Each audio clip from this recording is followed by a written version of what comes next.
So what were the 3 landings at the beginning for? Well, the FAA requires what they call it to stay current. You have to do 3 landings within 90 days. Otherwise you're supposed to fly with an instructor and get kind of refreshed. Or you can't carry passengers. You can go fly by yourself, but legally you can't carry a passenger unless you've done 3 landings in the prior 90 days.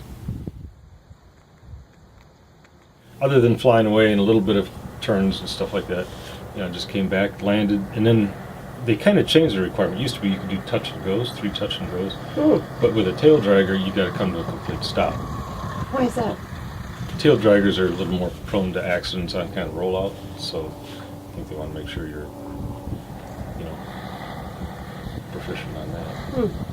Because if you just kind of touch and skip and then fly around again, you're skipping the hard part.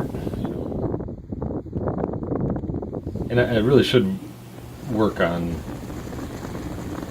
putting it on a spot that I want. Because I usually just kind of aim for the end of the runway, and then start letting it slow down, and you just kind of wait till you touch, and that could be, kind of a range.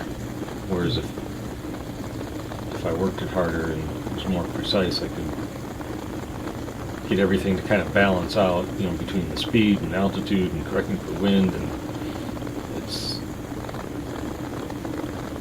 kind of hard to be real precise. One time you come in a couple miles an hour faster than the other time, and that throws it off. Yeah, it was so beautiful over the lake.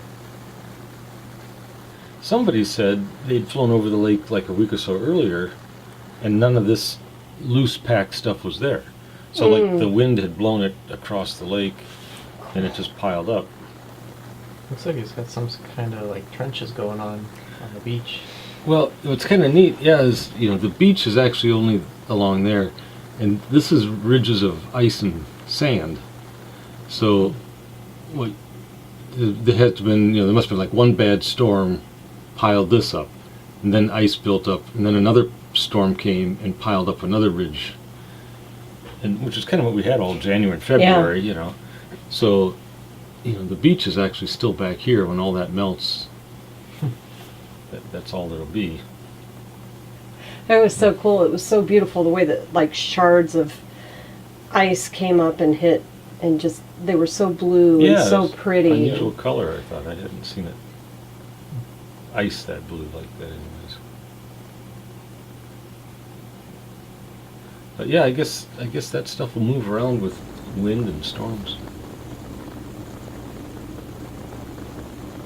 I kind of don't remember flying away so much. Like here we're, entering the pattern basically, checking the windsock,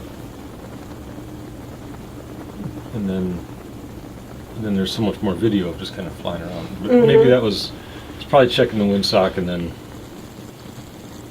Clearing circles? Yeah, clearing circle. And then when you did show the airspeed indicator briefly, it's like that was too fast for in the pattern, so I was probably coming down from checking the windsock. How high were we? When we first passed over, we were about 1,900 feet. So that keeps us, I can't go 2,000 or above, or we're in South Bend's airspace, so I always try to shoot for 1,900. But then the pattern, when you're actually like flying opposite the end of the runway that you want to land on, at Niles I always aim for 1,500 feet. And that puts you, about 800 feet above the ground.